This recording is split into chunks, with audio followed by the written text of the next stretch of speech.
Matalinong talakayan. Diretsahan. Straight to the point. And here we go again.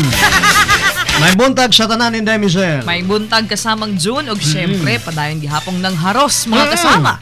Ang way haros-haros na angkor. Kasamang June Duterte. Siyempre nga akong sparring partner.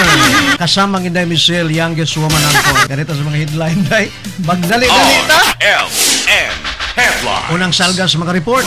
Bad news, dunay sa report sa atong kasama, dunay 12 anyos nga naghikog na usab kasama June. Sa Tugbok area.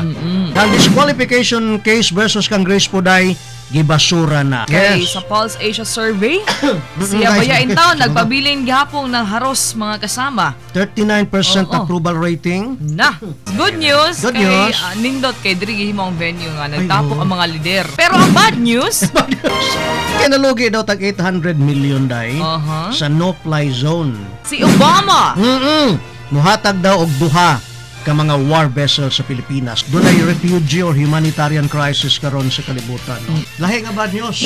Kay related sa health. HIV positive day si Charlie Sheen. Standby ha kay maghisgot ta may gala kining mga refugees karon, mga kagubot sa kalibutan nga ato na sila.